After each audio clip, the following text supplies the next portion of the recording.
আমাদের প্রভু এক নবীর উম্মত, জীবন বিধানে ওই শিবানী ঘোড়া। তবে কেন এখন হে মুসলমান এক করি আহ্বান। আমার এইটুকু আসতে কত সময় লেগেছে দেখেছেন? আমি 2:45 এখানে এটা পৌঁছিয়েছি। খাবার খেয়ে এইটুকু আসতে এই পর্যন্ত 4টা বাজে। এখন রাস্তাঘাটে আপনি চলে যেতে বলবো না, একটা পা ফেলার জায়গা নেই বাইরে। আমার মনে হয় 5 তারিখের আগে যদি আপনারা এত মানুষ আসতে, কখন 144 ধারা 45 ধারা চালু হয়ে যেত। যাক, সুযোগ আল্লাহ যখন দিয়েছেন, আমরা সুযোগকে নিয়ামতের যে শুকরিয়া আদায়ের মাধ্যমগুলো আছে কোরআনে কারিমে বর্ণিত, আমরা ওইভাবে সামনে অ্যাপ্লাই করব ইনশাআল্লাহ। আল্লাহ পাক বলেন ইয়াসিন ওয়াল কুরআনিল হাকীম। তাফসীরে কাবীর আল্লামা ফখরুদ্দীন রাজি রাহমাতুল্লাহ আলাইহি ইয়া আর সিন এই দুইটা শব্দের অর্থ দিয়েছেন 5টা। ইয়া মানে হে, এটা হরফে নেদা। সিন মানে সাইয়্যেদ। সাইয়্যেদ শব্দের অর্থ তিনি বলেন 5টি। 1 নম্বরে সাইয়্যিদুল আলামিন, 2 নম্বরে সাইয়্যিদুল বাশার, 3 নম্বরে সাইয়্যিদুল কাউনাইন, 4 নম্বরে সাইয়্যিদুল আম্বিয়া, 5 নম্বরে সাইয়্যিদুল মুরসালিন। যশোরবাসী যেহেতু প্রচন্ড গরম এবং সময়ও কম, খুব তাড়াতাড়ি শিক্ষাগুলো বের করার চেষ্টা চালাচ্ছি। 1 নম্বরে যে অর্থ তিনি বের করে আমাদেরকে শুনিয়েছেন সাইয়্যিদুল আলামিন। শুধু আলম না, যত জগৎ আল্লাহ বানিয়েছেন, যেখানে আপনি বসবাস করেন সেখানে বিশ্ব নবী বাদ দিয়ে অন্য কাউকে আদর্শ মানা যাবে না। ইয়াসিন হে নেতা, এই শব্দটা আল্লাহর মুখ থেকে আল্লাহ নিজে বের করেছেন। আল্লাহর ঘোষণা দেওয়া নেতা এই পৃথিবীতে মাত্র একজন। কয়জন? আরো জোরে। বারবার বলছি কেন? কারণ এটা শুধু দুনিয়ার বিষয় না, এটা সম্পর্ক আখিরাতের সাথে। আল্লাহর ঘোষণা দেওয়া নেতা যদি একজন হয়, ইয়াসিন বলে আল্লাহ যাকে ডাক দিয়েছেন, যেহেতু আপনি শুধু এই বাংলাদেশে, ভারতে, পাকিস্তানে না, এই পৃথিবীতে এখন 228টার উপরে রাষ্ট্র আছে, স্বাধীন পরাধীন মিলে। যেখানেই বাস করেন সেখানে আপনাকে মুহাম্মদুর রাসূলুল্লাহকে নেতা মানা লাগবে। এমনকি আপনি যদি বলেন না এই জগতে আমি নেই, আমি আছি মঙ্গল গ্রহে, চাঁদের দেশে, যেখানেই থাকবেন ওখানে আপনার আদর্শ হওয়া লাগবে মুহাম্মদুর রাসূলুল্লাহ। এই শব্দটার পক্ষে আল্লাহ নিজে দলিল দিয়েছেন, ইয়াতানাজ্জালুল আমরু বাইনাহুন্না ইলা আখিরি আয়াত। সূরা তালাকের ভেতরে আল্লাহ জানিয়েছেন, প্রতিটি জগতে আমি আল্লাহর বিধিবিধান নাজিল হচ্ছে ওই সৃষ্টি দেখে দেখে। যেখানে আল্লাহর যে সৃষ্টি আছে ওখানে আল্লাহ ওই রকম বিধান নাজিল করছে। আপনি যদি মঙ্গল গ্রহে বাস করেন, ওখানে আপনার জন্য হয়তো আলাদা বিধান আল্লাহ নাজিল করেছে ওখানে যারা আছে, কিন্তু নেতা আদর্শ মানা লাগবে মুহাম্মদুর রাসূলুল্লাহকে। এই শব্দের সাথে দ্বিমত আছে কারো? বলেন কেন বারবার বলছি বলেন তো? এটা যদি শুধু দুনিয়ার সাথে সম্পর্কিত হতো, কসম আল্লাহ আর আমি এই ময়দানে বলতাম না। এটা সম্পর্ক আখিরাতের সাথে। কারণ মরণের পরে আল্লাহ যখন বিচার ব্যবস্থা কায়েম করবেন, তার বিচারের ধাপগুলো হবে 3টা। তাফসীরে মুনীর মুফাসসির লিখেছেন, 1 নম্বরে মানুষকে আল্লাহ ডাক দেবে বিচারের ময়দানে একা একা। এখান থেকে একটা শিক্ষা পাওয়া যায়। এ বাংলাদেশে প্রায় 48,000-এর উপরে এখন দরবার আছে সরকারি জরিপে। কত? বিভিন্ন জায়গা থেকে একই কথা আসে যে কিয়ামতে আমার এই পীর সাহেব লক্ষ লক্ষ মানুষ নিয়ে কিয়ামতে উঠবে। এটা দাহা মিথ্যা কথা। কোরআনে কারিমের সূরা মারিয়াম 16 নম্বর পারার 10 নম্বর পৃষ্ঠার 15 নম্বর লাইনের 95 নম্বর আয়াত শেষ নাম্বার রুকুতে আছে। এটা তাফসিরে হাক্কানিতে পাবেন। রব্বুল আলামিন বলেন ওয়া কুল্লুহুম আতিহি ইয়াউমাল কিয়ামাতি ফারদা। কিয়ামতে প্রতিটি মানুষকে আমার সামনে আমি আল্লাহ দাঁড় করাবো বিচারের জন্য, স্রেফ একা একা। কয়জন করি বলেন? তাহলে এই কথার এগেইনস্টে যে কথাগুলো চলছে ভারত, পাকিস্তান আর বাংলাদেশে, এটা যে পুরা ধোঁকাবাজি, মিথ্যা। কারো উপরে ভরসা করা যাবে না। আপনাকে উঠতে হবে কিয়ামতে স্রেফ একা একা, কেউ থাকবে না। একটু বাস্তবতা নিয়ে ভাবুন তো। কিয়ামতে আল্লাহ বিচার ব্যবস্থার প্রথম ধাপে যখন আল্লাহ আপনাকে ডাকবেন, আপনি যে জীবন তৈরি করলেন, জীবনের দিকে তাকিয়ে কি মনে হচ্ছে যে আল্লাহ পাকের সামনে আপনার জীবনের হিসাব দেওয়া যাবে? মাঝে মাঝে একা একা যখন থাকি ভাবি, আল্লাহ তুমি যদি বলো হামজা 2024 সালের আগস্ট মাসের 31 তারিখ পর্যন্ত তোর মাফ করে দিলাম, যা, হিসাব দেওয়া লাগবে না। শুধুমাত্র সেপ্টেম্বরের 1 থেকে 10 তারিখ, এই 10টা দিনের হিসাব দিয়ে তুই জান্নাতে চলে যা। ও যশোরবাসী, আমার যে জীবনের অবস্থা, আমার তো মাঝে মাঝে এই ধারণা চিন্তা আসে যে না, এই 10 দিনের হিসাব দেওয়া সম্ভব না। আপনারা পারবেন না? আপনি পারবেন।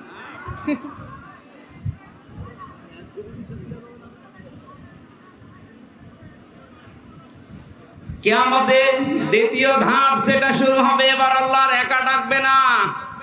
কোরআনে কারীম জানিয়েছে ইয়াউমা নাদউ কুল্লা উনাসিন বিইমামিহিম। সূরা বনী ইসরাঈলের 72 নম্বর আয়াতের প্রথম অংশে আছে আল্লাহ পাক বলেন কিয়ামতের দ্বিতীয় ধাপে বিচারের জন্য প্রতিটি মানুষকে আমি আল্লাহ ডাক দেব তার নেতার সাথে। এতক্ষণ পর্যন্ত যে 4-5 মিনিট আপনাদেরকে আমি উল্টাপাল্টা বলছি না, এই কারণে কিয়ামতে কিন্তু আপনি এবার দ্বিতীয় ধাপে আল্লাহর কাছে একা উঠতে পারবেন না, নেতা সহ উঠতে হবে। আগে আপনার নেতা, এরপরে কর্মী। যশোরবাসী, পাশের জেলায় তো আমার বাড়ি, আপনাদেরকে খুব ভালোবাসি। আমি কোরআনের চোখ লাগিয়ে দেখতে পাচ্ছি যে আমাদের জীবন ভুল পথে আছে। যেহেতু আল্লাহ নিজে জানিয়েছেন কিয়ামতে আপনাকে আপনার নেতার সাথে ডাকবে, আগে নেতা এরপরে আপনি। এবার নিজে ভেবে বলেন তো যে নেতার আদর্শ আপনি মানেন, যার পেছনে স্লোগান দেন, যাকে ভোট দেন, যার আদর্শ মানে আপনি খুশি, সেই লোকটা যদি আপনার সামনে কিয়ামতে থাকে, আপনি তার পেছনে বলেন ওর যা চরিত্র, ওর যা আদর্শ, ওর যা চেহারা সুরাত, ওকে দেখে আল্লাহ মাফ করবে বলে মনে হয়? দেখলেন? এখন বলছে না, ও তো ধরা খাবে।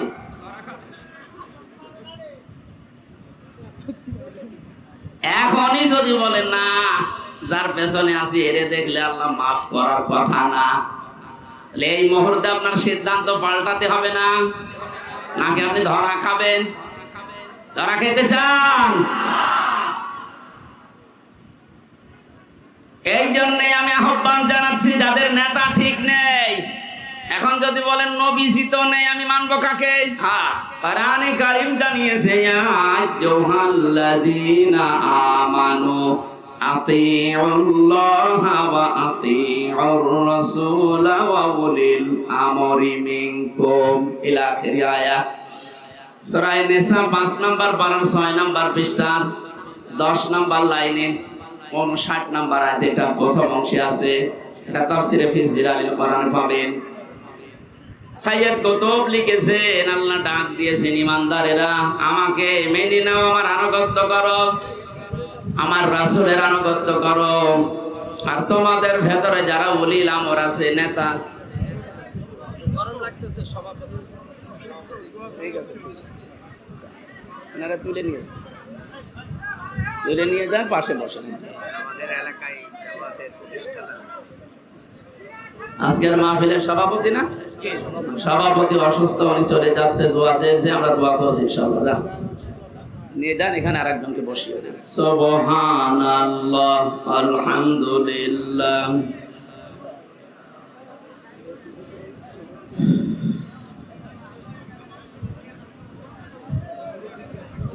সুবহানাল্লাহ, আলহামদুলিল্লাহ, লা ইলাহা ইল্লাল্লাহ, সুবহানাল্লাহ, আলহামদুলিল্লাহ, লা ইলাহা ইল্লাল্লাহ, লা ইলাহা ইল্লাল্লাহ, মুহাম্মাদুর রাসূলুল্লাহ।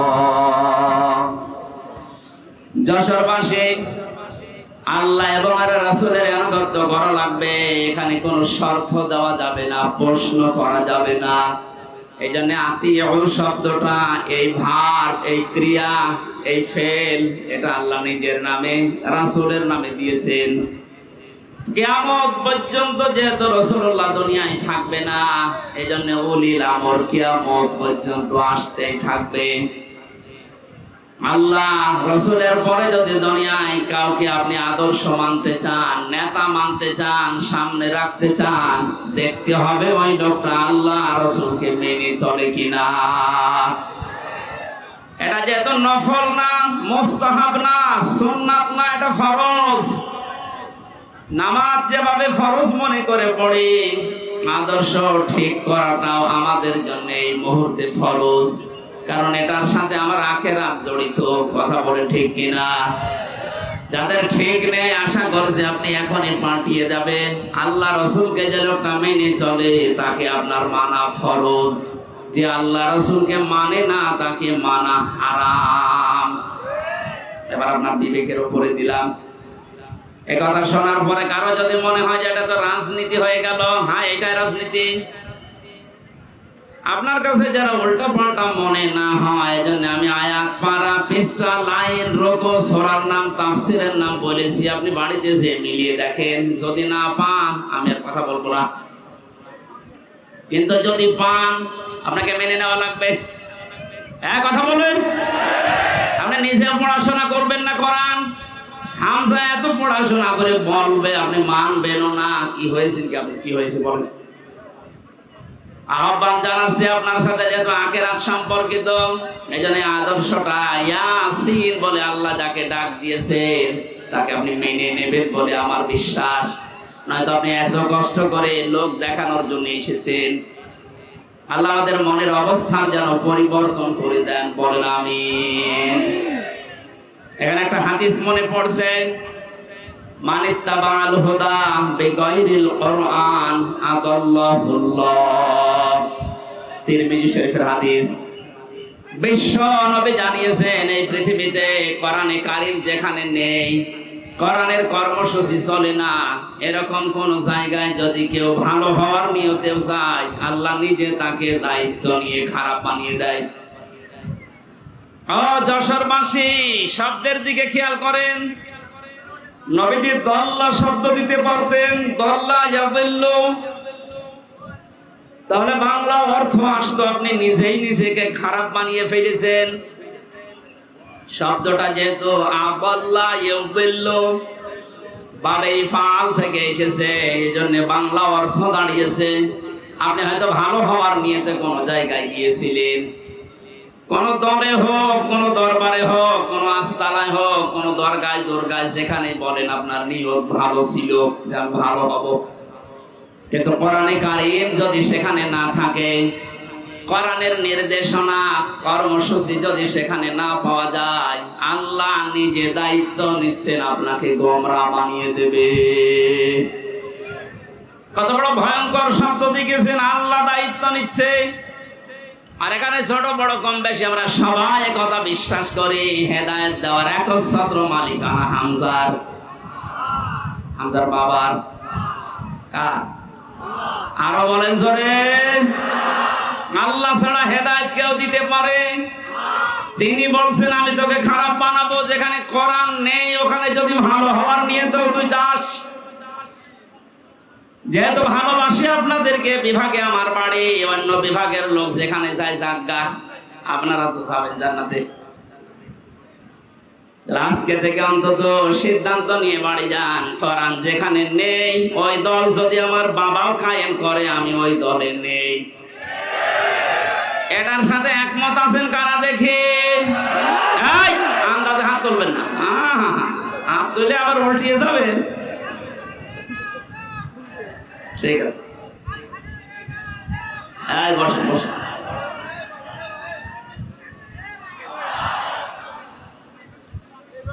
মামা ওয়াজ তো হয়ে গেছে, আবার ওয়াজ করা লাগবে?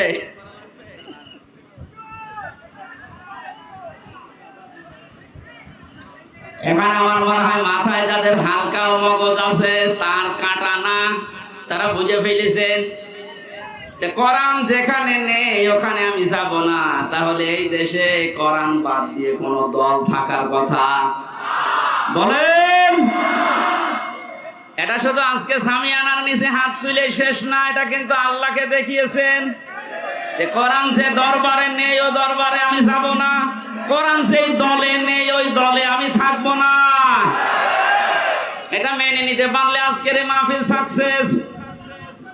যে অবস্থা আমরা দেখতে পাচ্ছি, কোরআনে কারিমের দিকে মানুষের ঝোঁক যেভাবে বেড়ে গেছে, ওয়ারাইতান নাসা ইয়াদখুলুনা ফি দীনিল্লাহি আফওয়াজা। আল্লাহ পাক বলেন, হে নবী, যখন আমার সাহায্য আসবে তখন আপনি বিজয় দেখতে পাবেন। আর বিজয়ের যতগুলো ধাপ আছে তার প্রথম ধাপ এটা, বিজয় আসলেই মানুষ দলে দলে পালে পালে আমার ইসলামে প্রবেশ করবে। আগস্টের 5 তারিখের পর থেকে আজকের এই সেপ্টেম্বরের 10, 1 মাস 6 দিনের ব্যবধানে বাস্তবতা আমি যেটা দেখতে পাচ্ছি, বিবিসির নিউজ পেয়েছি, ওই 5 তারিখের আগে এদেশে 100 জনের মাত্র 16 জন মানুষ চাইতো যে ইসলামে দেশে কায়েম হোক। অথচ 1 মাস 5-6 দিনের ব্যবধানে গতকালকের রিপোর্ট বেরিয়েছে, এই দেশে এখন 100 জনের 34 থেকে 35 জন মানুষ চাচ্ছে দেশে ইসলাম কায়েম হোক। এই জরিপটা ভালো না খারাপ? কিছুদিন যেতে দেনে ভাবেন, মুক্ত পরিবেশে ইসলাম প্রচার করার ব্যবস্থা করেন, মানুষকে আপনি একটু ছাড় দেওয়ার চেষ্টা চালান। মুসলমান তো দূরের কথা, বহু হিন্দু এই 1 মাস 6 দিনের ভেতরে আমি মুসলমান বানিয়েছি। ওরা দলে দলে পালে পালে আসার চেষ্টায় আছে। আর যারা হালকা সালেম ছিল, আমার বাড়ি কুষ্টিয়ার হালসা, আমার বংশের 100 জনের 98 জন ছিল সালেম। আমি জালেম বলছি এই কারণে, কারণ ও দলে যারা ছিল সবই জালেম। কথা বলছেন, সব জালেম না? 5 তারিখের 1:30 পর্যন্ত কেউ কল দেয়নি। বিকাল 5টার পরে আমার বংশের লোকজন বলছে, বাবাজি কি হয়েছে? আমরা এখন আর আওয়ামী লীগ নেই, আমরা এখন জামাত ইসলাম। কিসের জামাত? আপনাদেরকে এখনই নেওয়া হবে না, আর একটু পরে। এখানে ছোটখাটো জালেম যারা আছে ওরা কিন্তু অনেকে ঘুরে গেছে, এখন দেখছে যে না, বহু চেষ্টা চালালাম, এই কয়দিনে হালে পানি নেয়নি। 5 তারিখের পর থেকে এই পর্যন্ত আমরা প্রায় 8-9টা ইস্যু দাঁড় করাতে দেখেছি, একটাও এদেশে টেকে নাই। ওরা প্রথম চেষ্টা চালিয়েছিল হিন্দুদেরকে দিয়ে, বলেছে এরা সংখ্যালঘু। ঘোষের সংবাদ বাংলার জামাত ইসলামের কেন্দ্রীয় আমির ডক্টর শফিকুর রহমান ঘোষণা দিয়েছে, দেশের সংখ্যালঘু সংখ্যাগুরু বলে কিছু নেই। হিন্দুদের এখন ভ্রমণের ভেতরে এই সাহস। আজকে একটা রিপোর্ট দেখলাম, এক হিন্দু জানিয়েছে এদের যদি ইসলামের হাতে তুলে দেওয়া যায় আমরা সব চাইতে বেশি নিরাপদে থাকবো। ওটা নিয়ে যখন হাতে পালি নেয়নি তখন চেষ্টা করছে, দেখি প্রধান বিচারপতিকে দিয়ে একটা চেষ্টা চালিয়েছে, পারে নাই। ওইদিন আমি কোর্টে ছিলাম, এরপরে চালিয়েছে আনসার দিয়ে। কিসের আনসার?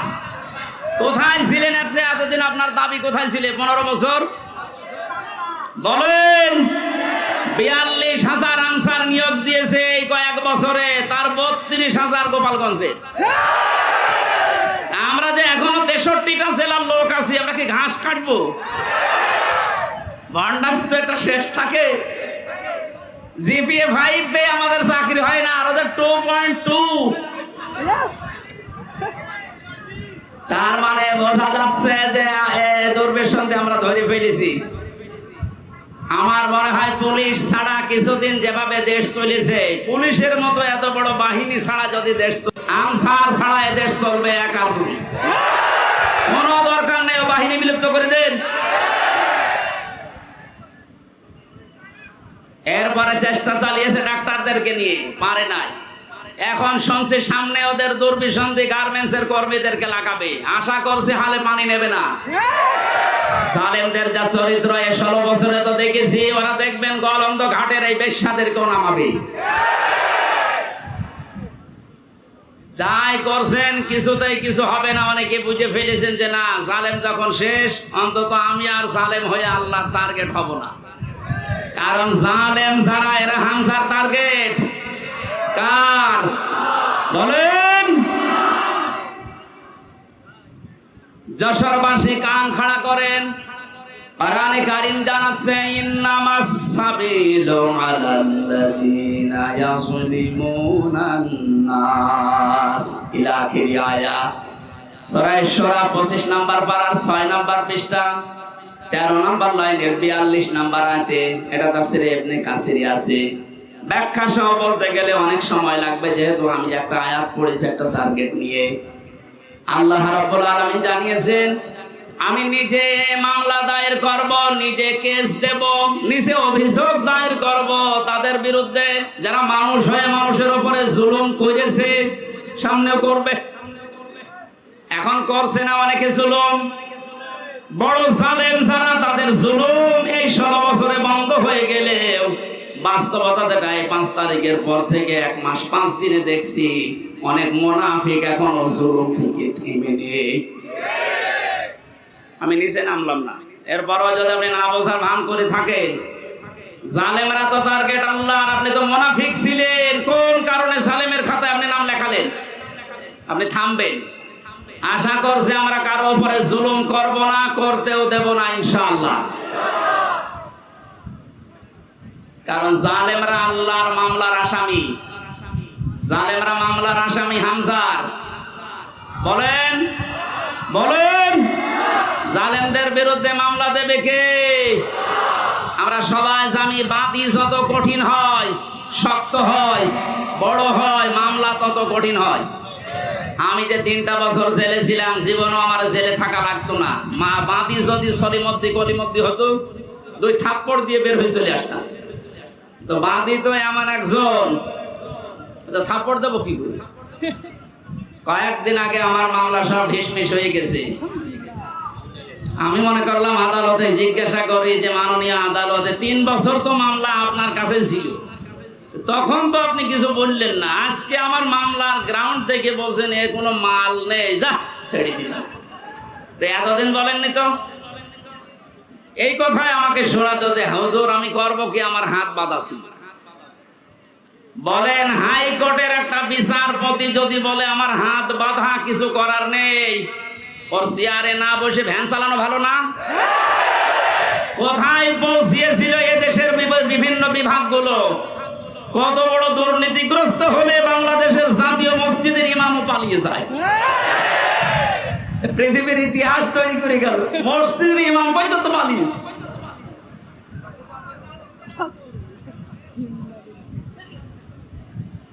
যশোরবাসী, আমার মামলার যেহেতু বাদী ছিল এমন একজন, আমার আর মাওলানা মামুনুল হকের বহুবার মামলা আমরা তুলেছি, প্রায় 30 থেকে 31 বার। সিএমএম কোর্ট, জজ কোর্ট, হাইকোর্ট, যতবারই মামলা তোলা হয় বলে না উপরের নির্দেশ। কার? উপরের নির্দেশ ছাড়া হবে না। জানি যে আপনার দোষ নেই, কিন্তু আমার হাত বাঁধা। মাননীয় আদালতে এই 3 বছর আমার হাত বাঁধা নেই, হাত খোলা। বৈষম্য বিরোধী ছাত্র আন্দোলনে যারা জীবন দিয়েছে প্রায় 1700-র উপরে মারা গেছে, আর 2700-র উপরে এখনো হাসপাতালে আছে। এদের যে 9টা দাবি ছিল, প্রথম দাবি এই সবার হাত আমরা খুলতে চাই।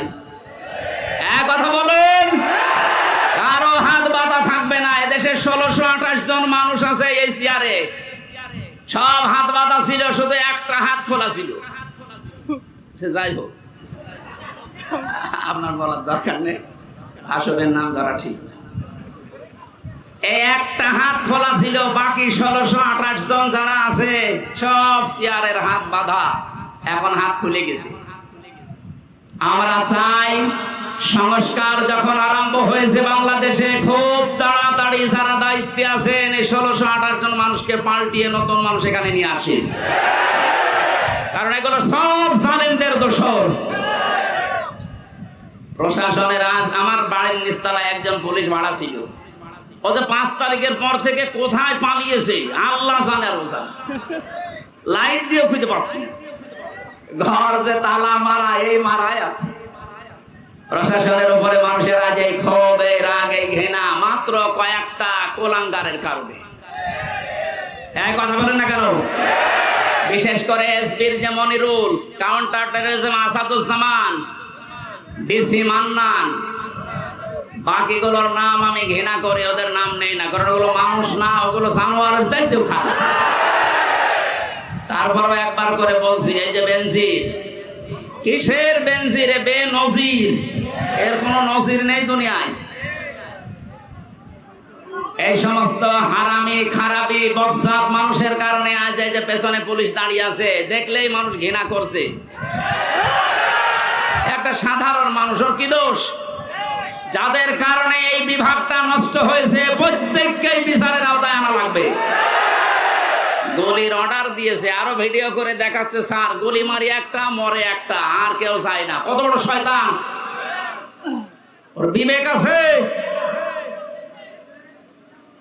আমাদেরকে রিমান্ডে মাটির নিচে নিয়ে যেভাবে বিভিন্ন জিনিস দেখিয়েছে, আমার মনে হয় এই মানুষগুলোকে এখন ওই জিনিসগুলো দেখানো দরকার। আমারে শেষ পর্যন্ত বলেছিল, যা বলতে বলছি যদি না বলেন, 11 ঘন্টা আমার টাঙিয়েছে। আমি বলি না বাড়িতে, কারণ এরা দুঃখ পাবে এই কারণে।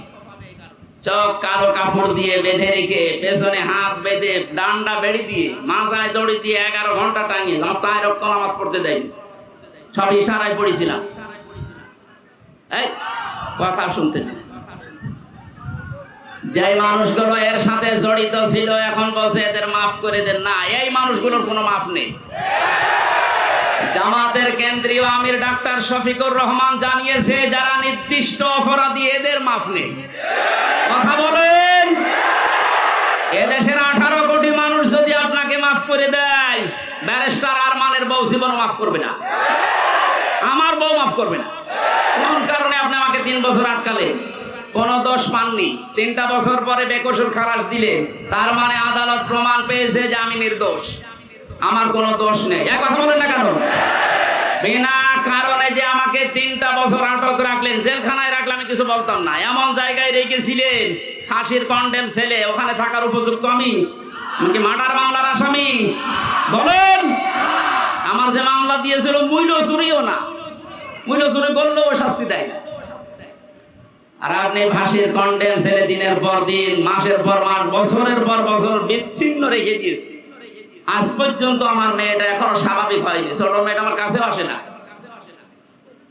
আপনি হামজার মামলার আসামি তো হয়েছেন, আপনি আল্লাহর মামলার আসামি। সুতরাং আমি দাবি জানাচ্ছি, শুধু আমি না, আমার মতো 1,10,000 মানুষ এই বাংলাদেশের বিভিন্ন জেলে আছে। তার মনে হয় 100 জনের 70 জন কিচ্ছু জানে না। যাদেরকে ভাবে মিথ্যা মামলা দিয়ে বছরের পর বছর আটক রেখে যখন ছাড়ে, নিরপরাধ বেকসুর খালাস দেয়। এই যে 5টা বছর 10 বছর নষ্ট করলেন। যারা মামলার আয়ু থেকে উপর পর্যন্ত জড়িত, প্রত্যেককে এভাবে 3 বছর 5 বছর জেলে থাকা লাগবে। আর আইনা ঘরের সাথে যারা জড়িত, ব্যারিস্টার আরমান, আমান আজমি ভাই সহ যত মানুষকে আপনি রেখেছিলেন, এদের মতো আপনাকেও এরকম 8 বছর 9 বছর আয়না ঘরে রাখা লাগবে। এখন বাইরে যে বলে আমি কি করেছি যে আমি থাকতে পারলাম না, কি করেছেন টের পাচ্ছেন না? এদিকে আসেন। আসেন এদিকে আসেন, আপনাকে টের পাচ্ছি। অনেকে মানুষ, একটা জীবিত মানুষকে কবর সেলের ভেতরে 8টা বছর। আমার সাথে মুফতি ফখরুল ইসলাম ছিল, একটা এত বড় আলেমকে ওরা এই হাত পায়ের ভেতর দিয়ে দিয়ে সামনে রডের সাথে দিয়ে তালা লাগিয়ে দিয়েছে। 1.5 মিনিট সময় দিত টয়লেটে। পৃথিবীতে এত কষ্ট দেওয়া যায় মাটির নিচে, না দেখলে আমারও বিশ্বাস হতো না। এই সমস্ত কাজ করতেন, এরপরও আপনার মনের ভেতরে একটু আফসোস আসে না? আবার মুখ খুলে বলে, আপা ঘাবড়াবেন না, আমরা ভয় পেয়ে যাই, নরম হয়ে যায়। ওরে নরম বানানো দরকার। সংস্কার যখন আরম্ভ হয়েছে, আশা করছি খুব তাড়াতাড়ি জালেমদের দোসর ছাড়া সব এগুলো আল্লাহর মামলার আসামি। কার মামলার আসামি?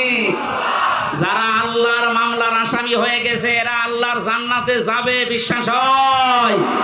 এগুলো সব জাহান্নামী মানুষ। সুতরাং এই জাহান্নামী মানুষকে আমরা বাংলাদেশে দেখতে চাই না। কথা বলেন। জান্নাতে যেতে চাইলে এখনো দরজা খোলা আছে, তওবা করে ফিরে আসেন। আশা করছি কথার ইঙ্গিত বুঝেছেন। এখন মানা না মানা আপনার ব্যাপার।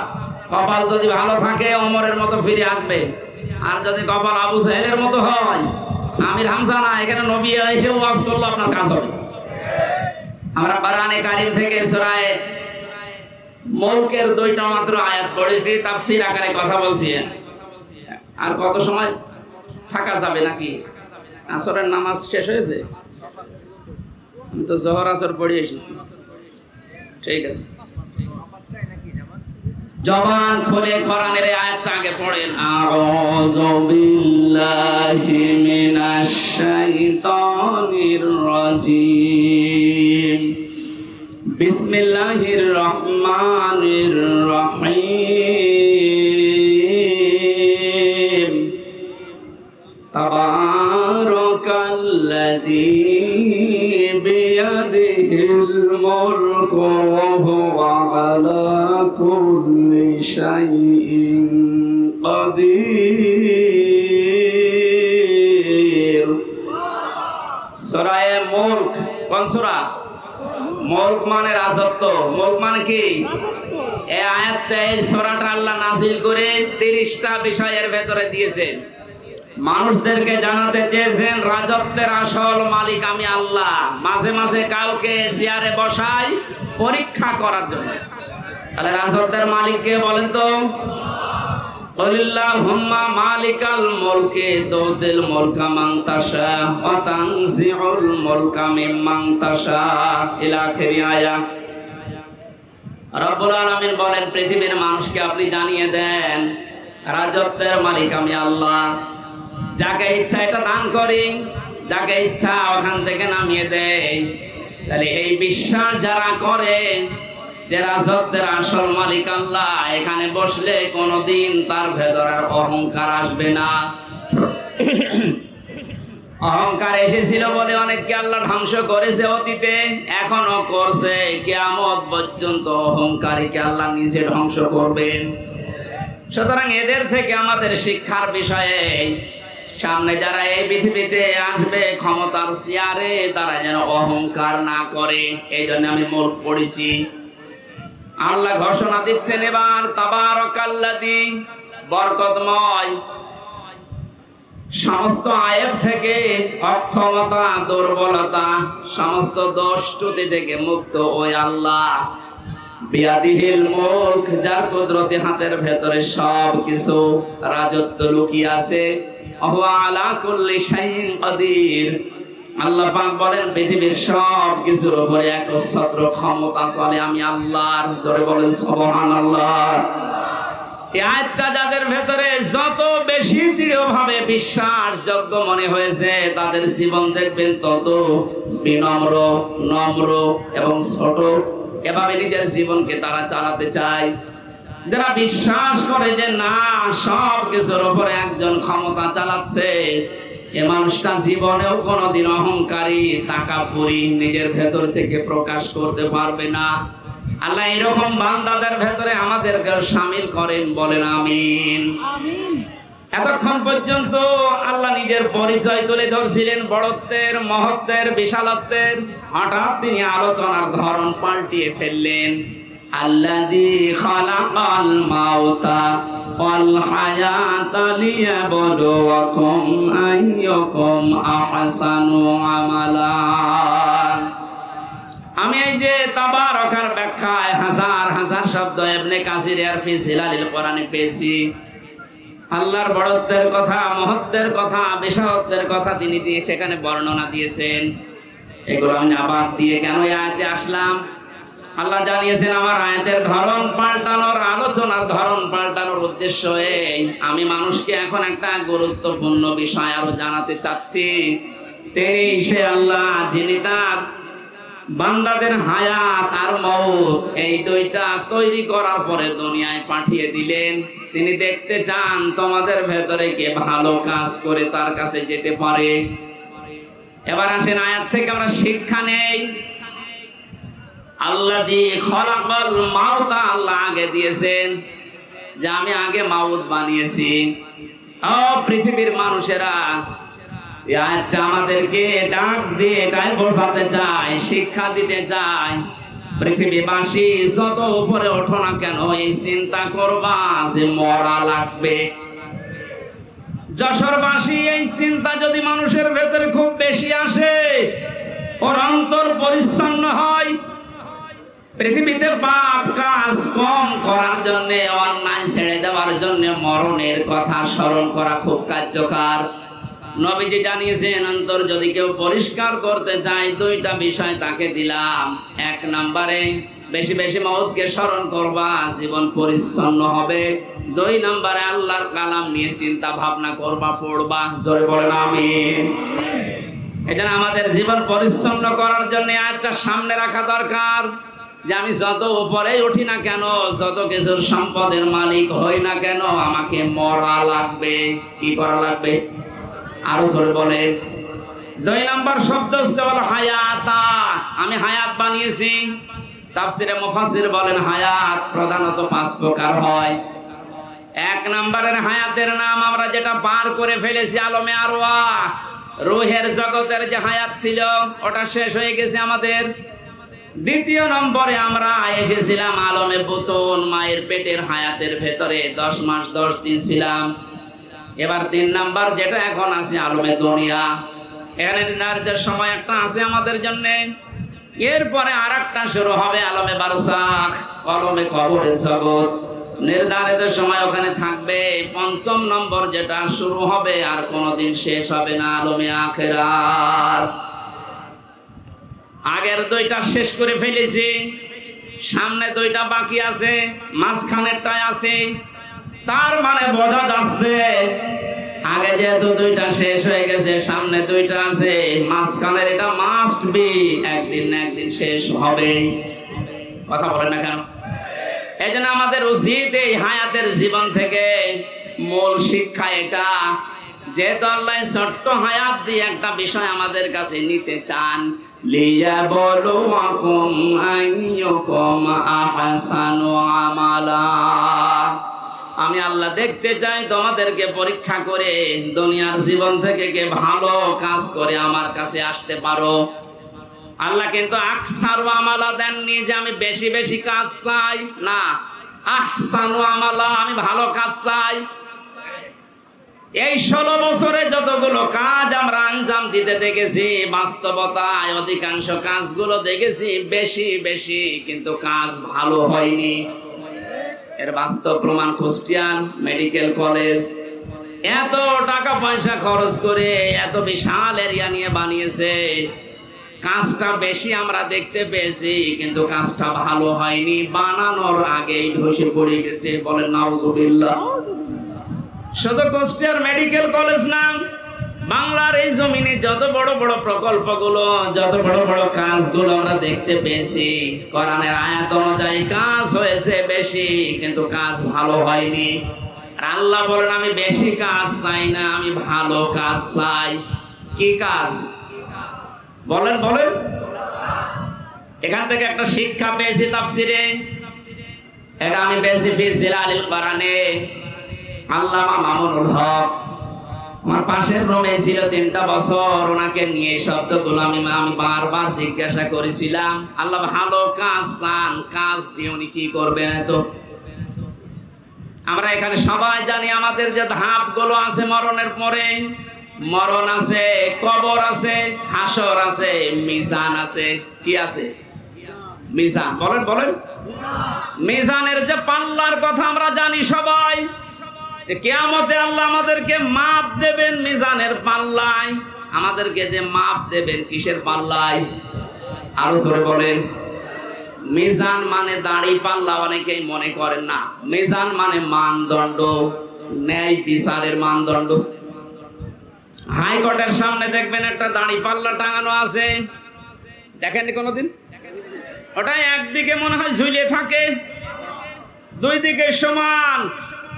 বাংলার 18 কোটি মানুষদেরকে দেশের সরকার বোঝাতে চায়, ইউনিয়ন থেকে শুরু করে জজ কোর্ট পর্যন্ত যদি ন্যায় বিচার নাও পাও, এখানে আসলে যে দাড়ি পাল্লা দেখতে পাচ্ছ, এখানে ন্যায় বিচার করা হবে। যদিও এটা আমরা দেখিনি। কথা বল না কেন? তাহলে মিজান মানে দাড়ি পাল্লা না, আমি কোন জায়গায় অভিধানে পাইনি। মিজান মানে মানদণ্ড। মিজান মানে কি? এবার আসেন মূল শিক্ষাটাই। পৃথিবীতে যত বিষয় আছে, প্রতিটি বিষয় যদি কেউ পরিমাপ করতে চায়, প্রতিটি বিষয় মাপ দেওয়ার জন্য আলাদা আলাদা যন্ত্র আছে। এই স্টেজ যদি আপনাকে বলি, সালাম ভাই এটা মেপে দেন, এটাকে দাড়ি পাল্লায় তুলে দেবেন, কথা বলে না কেন? এটা মাপার জন্য ফিতা আছে, গজ আছে। এই কথা বলেন। এটা মাপার জন্য গজ, ফিতার প্রয়োজন। ওনাকে যদি বলি এই যে পানিটা মেপে দেন, ফিতা দিয়ে মাপবে। কি দিয়ে? সিসি দিয়ে, লিটার দিয়ে।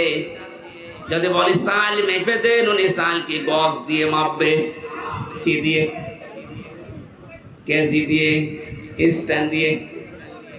পৃথিবীর প্রতিটা জিনিস যেহেতু মাপ দেওয়ার জন্য আলাদা আলাদা যন্ত্র আছে, কিয়ামতে যেটা আল্লাহ নিজে মাপ দেবেন তার নাম আমল। কি মাপবে? আরো জোরে বলেন বলেন। আমলের বাংলা অর্থে কাজ। আমল মানে আল্লাহ কাজ মাপ দেবেন। কোন পাগলও এখানে বিশ্বাস করবে যে দাড়ি পাল্লার এক পাল্লায় 5 কেজি কাজ তুলে দিলাম? কাজ মানুষ দাড়ি পাল্লা দিয়ে মাপে। কি দিয়ে? দুনিয়ার প্রতিটি জিনিস যেভাবে মাপ করার জন্য আলাদা আলাদা যন্ত্র আছে, কাজ বা আমল এটা মাপ দেওয়ার জন্য আলাদা যন্ত্র আছে। কাজ মানুষ দাড়ি পাল্লা দিয়ে মাপে না, কাজ মানুষ লিটার দিয়ে, সিসি দিয়ে, গজ দিয়ে, ফিতা দিয়ে মাপে না। কাজ মাপে গুরুত্ব দিয়ে। কি দিয়ে? গুরুত্বের ভিত্তিতে কাজ মাপা হয়। এখানে গুরুত্বপূর্ণ জিনিস কি? এই খুঁটি আর সামিয়ানা, এই দুইটা আসল জিনিস। এই দুইটা থাকলে মানুষ বলবে এটা মঞ্চ বা স্টেজ। কথা বলেন ঠিক কিনা? হ্যাঁ, গুরুত্বহীন জিনিসও আছে। এই যে মাইক, এই যে ক্যামেরা গুলো, এখানে যেগুলো আছে পড়ে, এই পানির বোতল, বাকি এই চেয়ার, এগুলো যদি নাও থাকে তাও এটা মঞ্চ হবে। পৃথিবীতে আল্লাহ ভালো কাজ চেয়েছেন, বেশি কাজ না।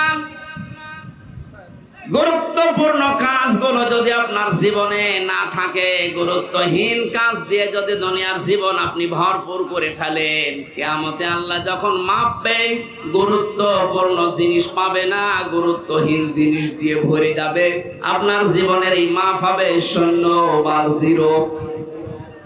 নামাজের ফরজ সংক্রান্ত বিষয় আমরা অনেকে জানি যে নামাজের বাইরে এবং ভেতরে 13টা ফরজ আছে। কয়টা? 12টা যদি আব্দুল সালাম আদায় করেন, একটা আদায় করেনি। উনি যদি বলে একটা মাত্র করেনি, আমারে 12টা নেকি দেন, হবে? বলেন বলেন। কয়টা? একটাও হবে না, জিরো, শূন্য। কারণ গুরুত্বপূর্ণ ওইটা আপনি বাদ দিয়ে দিয়েছেন, আপনি হয়ে গেছেন এখন গুরুত্বহীন। আমাদের এই কোরআনে কারিমে আল্লাহ 500 শরীয়তের বিধান দিয়েছেন যেগুলো গুরুত্বপূর্ণ। 499টা কেউ মানে, একটা মানে না। তাহলে কিয়ামতে যখন ওকে আল্লাহ মাপ দেবে, ওর জীবনের যতগুলো মা কাজ ছিল সবগুলোই হবে গুরুত্বহীন। খাবার খেলে মানুষের শরীরে রক্ত তৈরি হয়, এর বাস্তব প্রমাণ আমির হামজা। নবীজির চাচা হযরতে হামজা রাদিয়াল্লাহু তাআলা আনহু শহীদ হওয়ার পর তাকে যখন কবরে দেওয়া হয়, 30 বছর পরে মদিনায় একবার বিশাল ঢল হয়েছিল, ব্যাপক। এই ঢলের কারণে তার কবরটা ভেঙে চলে এসেছিল। পানি দিয়ে রক্তের স্রোত আসছিল পানির ভেতর থেকে। ওই সময় উহুদের ময়দানে হযরতে হামজার সাথে যারা যুদ্ধ করেছিল এখন তারা মুরব্বী হয়ে গেছে। রক্ত অনুসন্ধান করতে গিয়ে দেখে 30 বছর আগে উহুদের ময়দানে মুহাম্মদ রাসূলুল্লাহর চাচা হযরতে আমির হামজার যেখানে কাফেররা আঘাত করেছিল ওই জায়গা দিয়ে এখনো ফেনকি দিয়ে তাজা রক্ত বের হয়ে আসছে। উনি যদি খাবার না খাবে 30 বছর পরে শরীরে রক্ত আসলো কোত্থেকে বলুন? 30টা বছর কবরে আছে, এরপরও ফিনকি দিয়ে রক্ত বের হচ্ছে ওই জায়গাগুলো দিয়ে। তার মানে আল্লাহর কোরআনের আয়াত 100 ভাগ সত্য যে উনি জীবিত এবং শহীদরা আল্লাহর কাছে আল্লাহ নিজে তাদেরকে খাওয়ান। এই জন্য যারা একথা বলছেন, আজ মানুষের ভিতরে বিভ্রান্তি ছড়াচ্ছেন, অবশ্যই আপনি কিছু না কিছু মনে হয় খেয়েছেন। ইহুদি খ্রিস্টান দাদা বাবুদের কাছ থেকে কিছু হয় খেয়েছেন, নাই গাঁজা খেয়েছেন। তাও যেমন তেমন গাঁজা না, মিয়াদ উত্তীর্ণ গাঁজা। তাছাড়া এই কথা কেউ বলতে পারে ও কিসের আলেম হয়েছে আমি তো বুঝি না। কোরআনের স্পষ্ট আয়াত এগুলো, সূরা বাকারার 154 নম্বর আয়াত, সূরা আলে ইমরানের 169 নম্বর আয়াত। আরো দেখানো লাগবে আপনাকে, 93টার উপর আয়াত আছে শুধু শহীদদের মর্যাদার কথা বলতে গিয়ে আল্লাহ। আর তারা এখন উল্টাপাল্টা ছড়াচ্ছে। এই যেহেতু টাকা পয়সা পাচ্ছে, কারণ এই জালেমদের তো টাকার অভাব নেই। কোটি কোটি টাকা এখনো বিভিন্ন জায়গায় জালেমদের আছে। ওই টাকাগুলো এই জালেমদের দেশ, কারণ এগুলো আর একটা জালেম। কোরআন যারা গোপন করে এরা আল্লাহর কাছে সবচাইতে বড় জালেম। এটা তো আমি বানালাম নাকি? ওমান আযলামু মিম্মান কাতামা শাহাদাতান ইনদাহু মিনাল্লাহ ওয়ামাল্লাহু বিগাফিলিন আম্মা তা'মালুন। সূরা বাকারা 1 নম্বর পারার 20 নম্বর পৃষ্ঠার 13 নম্বর লাইনের 140 নম্বর আয়াতের প্রথম অংশে আছে। আল্লাহ পাক বলেন, বড় জালেম দেখতে চাও দুনিয়ায়? আমেরিকায় যাওয়া লাগবে না, ভারতে যাওয়া লাগবে না, সব চাইতে বড় জালেম আমি আল্লাহর নিকটে। আসলাম ইসমে তাফজিল, এর চাইতে বড় শব্দ আর নেই, এটা সুপারলেটিভ ডিগ্রি। আল্লাহ বলেন বড় জালেম আমি আল্লাহর কাছে ওই লোকটা যার কাছে কোরআন থাকার পরে দুনিয়ার কোনো স্বার্থ পেয়ে গোপন করে দেয়। এটা বাংলাদেশে নেই। এই জন্য কিতাব প্রচার করা লাগবে আমাদের। কি প্রচার? সব দল মত বাদ দিয়ে যদি কিতাব প্রচার করতে পারতাম, বাংলাদেশে যেমন ইসালে সাওয়াবে বাধা দেয়নি, ওরস শরীফে বাধা দেয়নি, মিলাদ শরীফে বাধা দেয়নি, নওরোজ শরীফ হয়, খসরত শরীফ হয়, গোসল শরীফ হয়, কোনো বাধা নেই, তাহলে তাফসিরুল কোরআন মাহফিলেও কোনো বাধা আর থাকবে না। খুশির বিষয়, কালকে গতকালকে অন্তর্বর্তীকালীন সরকারের প্রধান উপদেষ্টা ডক্টর মোহাম্মদ ইউনূস ঘোষণা দিয়েছে, এই দেশে আর কোনোদিন কোরআনের কথা বলতে গেলে কোনো প্রশাসন, কোনো নেতা খেতার কাছে অনুমতি নেওয়া লাগবে না। ধন্যবাদ জানাই তাকে, আল্লাহ যেন তাকে এই কথার কারণে হেদায়েত দান করে। অনেক উত্তম কথা না? 3 বছর জেল খাটার পরে মনে করলাম যে যাক এবার মনে হয় আমার অনুমতি দেবে। ওরে আল্লাহ, এরপর দেশে আরো কঠিন। আমার কুষ্টিয়ার যে আল্লাহর ওলি ছিল মাহবুবুল আলম হানিফ, এই লোকটাই হাইব্রিড। আমি জেলখানায় যখন ছিলাম আমার পরিবার নাকি ওনাকে বলেছিল যে আপনি ধরিয়ে দিলেন, আপনি বলে না আমার হাইব্রিড নেতা বলেছে, ওর কোনো বের হওয়ার সুযোগ নেই। আপনি তো হাইব্রিডই। এখনো যে পজিশন কুষ্টিয়ায় আমার মনে হয় এখন তো আরো 100 ভাগ। এর আগে এই 17 বছরেও যদিও আমার সাথেও ভোটে দাঁড়াতো, ফেল করত, আর সে বারবার এমপি হয়ে যায় বিনা ভোটে, রাতের ভোটে। আর এই লোকটা এই খুলনা বিভাগের কমিশনার যিনি ছিল তারে ঘোষণা দিয়ে জানিয়েছে যে উনি যেন এই 10টা জেলায় কথা বলতে না পারে কোরআনের কথা। এটা জালেম না? জালেমের বাড়ি ঘর ভেঙে মানুষ ইট পর্যন্ত খুলে দিয়ে সরিয়ে গিয়েছে। কয়েকদিন আগে দেখতে গিয়েছিলাম, মানুষ বলছে নমরুদের বাড়ি কি দেখবেন, ওর বাড়ি আর নেই। আমার মনে হয় এই সমস্ত নমরুদ মার্কা যারা এই 17 বছর কোরআনের অনুষ্ঠানে এসে সরাসরি আলেমদের গায়ে হাত দিয়েছে, মাইক কেড়ে নিয়েছে, দেখেননি? এগুলো পৃথিবীর বড় জালেম। এই জালেমদের বাড়িগুলো এখন আবু জেহেলের বাড়ির মতো পায়খানা বানানো দরকার। বিশেষ করে আমার কুষ্টিয়া এরা 2 ভাই, আতা পাতা আর হানি, আরো আছে শয়তান, আমি নাম নিলাম না। এইগুলোর বাড়ি এখন দেখে দেখে অনেকে বলছে, হ্যাঁ দাবি তোলেন যে এগুলো আমরা আবু জেহেলের বাড়ির মতো সরকারি পায়খানা বানাবো। জায়গাগুলো অভিশপ্ত। ওর বাড়ির আশপাশে যারা, তারাও এখন বরদোয়া করছে যে কি করতে জালেমের বাড়ির পাশে বাড়ি বানালাম। যশোরবাসী কোরআনের যে মেসেজটা দেওয়ার জন্য পর্যন্ত আসলাম, তাহলে কোরআন আজকে থেকে প্রচার করা লাগবে দল মত নির্বিশেষে, এটা দায়িত্ব মনে করে। এটা কিন্তু নামাজের মতো ফরজ একটা কাজ। আমি আবার একটা কথা স্মরণ করাচ্ছি, 17 বছর যারা তাফসির মাহফিলে, ওয়াজ মাহফিলে, কোরআনের অনুষ্ঠানে আলেমদের মাইক কেড়ে নিয়েছে, বাধা দিয়েছে, অনুমতি দিতে চাইনি, একটাকেও কোনো মাপ নেই, কোনো ছাড় নেই। এদের অর্থ সম্পদগুলো এখন কোরআনের প্রচারের কাছে ব্যয় করবেন।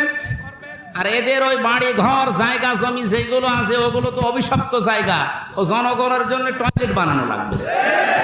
এইটাই হবে উত্তম বিচার। কারণ ও জায়গায় কেউ মানে বসবাস করতেও চাইবে না, কারণ জায়গাটা অভিশপ্ত। আমরা হজে গিয়েছিলাম, একটা জায়গা আছে, ওই জায়গা থেকে পেছন থেকে আওয়াজ দেওয়া হয় যারা মুআল্লিম, বলে এই জায়গা তাড়াতাড়ি পার হন, এটা গজবের জায়গা। তাহলে গজবের জায়গা তাড়াতাড়ি পার হওয়া দরকার। এই গজবের জায়গাগুলো আবু জেহেলের বাড়ির মতো টয়লেট বানানো দরকার। এমনকি সর্বোচ্চ গজবের জায়গা যেটা এদেশে মানুষ ভেঙে আগুন ধরিয়ে পুড়িয়ে দিয়েছে, ওই জায়গাটাও এখন টয়লেট বানানো দরকার। আমি কাবা শরীফ তাওয়াফ করার পরে উপর দিয়ে ঘুরছিলাম, হঠাৎ করে পুলিশ আমারে, আমি বললাম ভাই এতক্ষণ তো ভালো ছিলাম, এখন আমার পেটে ব্যথা করছে। আমারে বলে ইয়া হাজিউল হজ্জা তাই না বিলাদুকা, হাসি দেশ কোথায়? জি তুমি বাংলাদেশ। বাংলাদেশ থেকে এসেছি। ওনার ভাষা দিয়ে আমারে বলছে আপনি জানেন না এটা কোন জায়গা? না তো। যে আবু জেহেলের বাড়ি, আপনি এখনো পায়খানা না করে দাঁড়িয়ে আছেন। তাড়াতাড়ি করে, আরে আল্লাহ, পায়খানা করে দেখে আমার পেটের ব্যথা ভালো হয়ে গেছে। তার মানে এই বাড়িগুলো এখন ওই রকম অভিশপ্ত, ওখানে গেলে কিছু না করলে পেটের ব্যথা ভালো হবে না। সে 32 নাম্বার বলেন আর 16 নাম্বার বলেন আর 48 নাম্বার বলেন, এই সমস্ত জায়গাগুলো এখন পায়খানা বানানোর সব জনগণের দাবি। এখান থেকে জুলুমের সূচনা হয়ে সারা দেশে ছড়িয়েছে। কথা বলেন, আপনার এখনো জালেমদের প্রতি সিম্পিতি কাজ করে, তাহলে ব্যারিস্টার আরমানের স্ত্রীর কাছে আপনি কি জবাব দেবেন বলেন? আয়না ঘর বানিয়েছে মানুষগুলো। অনেকে মনে করে আয়না ঘর মানে চারিদিকে আয়না দেওয়া। কিসের আয়না? আমি ওই 10 দিনে কোনো আয়না কিছু পাইনি। এমন একটা ভয়ঙ্কর জায়গা। আমার আজমের স্ত্রী অন্য জায়গায় শেষ পর্যন্ত বিয়ে করে ফেলেছে গত বছর। কি জবাব দেবেন তার স্ত্রীর কাছে? এখনো আপনি জালেমের পক্ষে কথা বলেন? কিছুই যদি না করা যায়, অন্তত আয়না ঘর যারা বানিয়েছিল আর এর সাথে যারা জড়িত, তাদের এই এক অপরাধের কারণে ফাঁসি দেওয়া কোনো ব্যাপারই না। কত বড় জুলুম একটা! দুনিয়ায় বেঁচে থাকতেও জানে না যে আমি বেঁচে আছি কিনা। কখন জোহর হয়, কখন আসর হয়, কখন দিন হয়, রাত হয়, কিচ্ছু বোঝা যায় না। আপনি মানুষ, এখনো পর্যন্ত বলে যে আমি কি করেছি যে আমি পালিয়ে যাব। কি করেছে সামনে? কি করেছি তোরে আমি নিয়ে ওই জায়গায় তো মাত্র খালি তো 8 বছর না, শুধু 8 দিন আটকিয়ে রাখবো, এমনি মরে যাবে। এই খেলা হবে যে লোকটা বলেছিল এই কাওয়া, এই কাওয়ারে নিয়ে ওখানে আটকিয়ে রাখা। শয়তান এখনো পর্যন্ত বলে আমরা কি করলাম যে আমাদের পদত্যাগ করা লাগবে। আপনি টের পাচ্ছেন না? টের পাচ্ছেন? আপনি আয়না ঘরে চলেন, আপনি ওই ডিবি অফিসে চলেন। আহ্বান জানাচ্ছে, এটা যেহেতু রেকর্ড হচ্ছে, বাংলাদেশে শুধু ওই ডিজিএফআই এর যে আরবেন নিচে ওই মাটির আয়না ঘর না, এই শুধু এই কাউন্টার টেররিজম এই ডিবি অফিসে না, বাংলাদেশের বহু জেলাতে এখনো গোপালগঞ্জ সহ অনেক জায়গায় আয়না ঘর আছে। এই জায়গায় এখনো মনে হয় মানুষজন আছে, যদি খোঁজ নেওয়া যায় পাওয়া যাবে। যারা আছে তাদেরকে এই মুহূর্তে মুক্ত করার দাবি জানাচ্ছি। এর চাইতে মানবতা বিরোধী অপরাধ আর হয় না। আল্লাহ আমাদের সম্মতি দান করুন। কোরআন প্রচার করতে গেলে গোপনকারী আল্লাহর ভাষায় জালেম, আমরা জালেম হতে চাই। সুতরাং তেলাওয়াত কিন্তু আয়াতটা সামনে রেখে যেহেতু তাফসীর লিখেছেন হক আদায় করার একটু চেষ্টা চালাচ্ছি, সব বাদ দিয়ে দিলাম। আপনারা তাফসীরে ফি জিলালিল কোরআন আর ইবনে কাসির এই দুইটা একটু যদি পান, সূরা আরাফের এই প্রথম 1, 2, 3 আয়াত একটু দেখে নেবেন, তাহলে আমার এই কথাগুলোর অর্থ খুঁজে পাবেন। সূরা আত-তাওবা 111 নম্বর আয়াত, একটা মাত্র আয়াত পড়েছি। দেখি আমরা আয়াতের ভেতরে কি পাই, জবান খুলে পড়েন। এই একটু বসেন, আপনারা অনেকক্ষণ বসে আছেন, অনেকের বিভিন্ন জায়গায় যেতে মনে পড়ছে না, আর একটু সময় দেওয়া যাবে না? আউযু বিল্লাহি মিনাশ শাইতানির রাজিম। বিসমিল্লাহির রহমানির রহিম।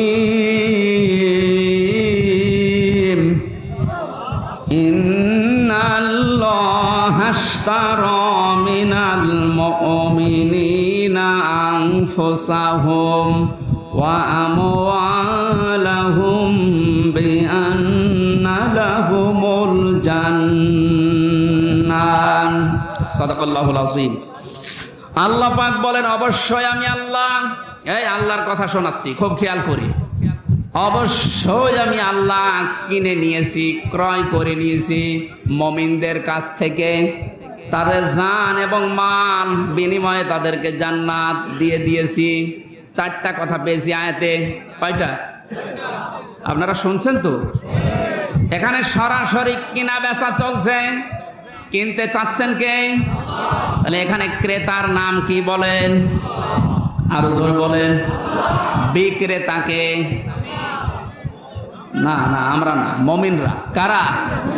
এ বেনজিরের সম্পদ আল্লাহ কিনবে? হ্যাঁ, কথা বলুন। যা সম্পদ সবই তো অবৈধ। এ পলকের সম্পদ কিনবে? এ পলয়ের সম্পদ কিনবে? আল্লাহ এই জন্য মিনাল মুমিনিনা দিয়েছেন। যার তার কাছে আল্লাহ কিনতে চান না, কারণ যেটা দিতে চাই এটা তো দুনিয়ার কোনো সাধারণ জিনিস না, একটা জান্নাত।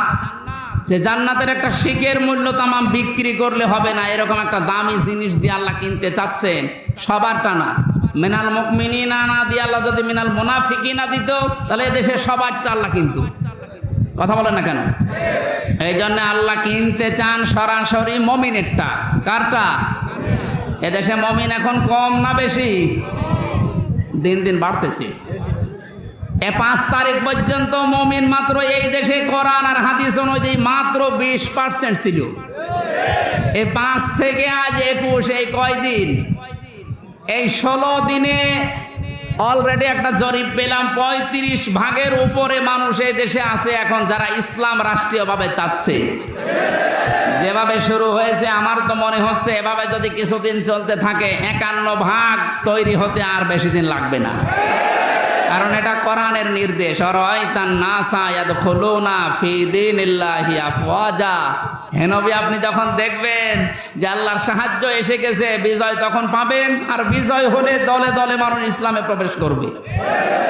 শুধুমাত্র ডাক্তার মতিউর রহমান এবং আলেমদের একামতে দিনের দায়িত্ব যারা পালন করে, এই কর্মী, এই খাদেমদের একটু চেষ্টার কারণে আমরা চর্মচোখ দিয়েই দেখতে পাচ্ছি এই দেশে আজ দলে দলে মানুষ বুঝে ইসলামে প্রবেশ করছে। এমনকি জালেমদেরও যারা সাপোর্ট করতো তারা বলছে না, ভুল হয়ে গেছে, তারা এখন ইসলামে আসতেছে। এই হিসাবে 35 ভাগ প্রায় হয়ে গেছে। 51 ভাগ যদি হয়ে যায় এই দেশটা একটা রোল মডেল হয়ে যাবে। কোরআনের কথা কখনো মিথ্যা হবে না। চর্ম চোখে আমরা দেখতে চাই যে এই কোরআন দিয়ে বাংলাদেশ চলছে।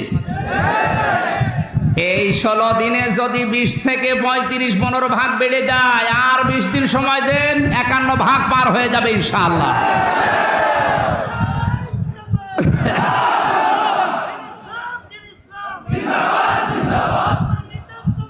সম্মানিত ভাইরা, এদেশ এই 53 বছর বহু মানুষ চালিয়েছে, আমরা দেখলাম নাকি দেখলাম না? কি বাবা চালিয়েছে, স্বামী চালিয়েছে, ববু চালিয়েছে, ভাবি চালিয়েছে, আরো যা বলেন চাচাও চালিয়েছে 9 বছর। কথা বলছে না কেন? শুধুমাত্র এখন দেখতে বাকি আছে যে কোরআন দিয়ে দেশ চললে কেমন দেখা যায়। এটা আমরা দেখতে চাই না। কারা কারা কোরআন দিয়ে দেশ চলুক দেখতে চায় দেখি? লিল্লাহি তাকবীর।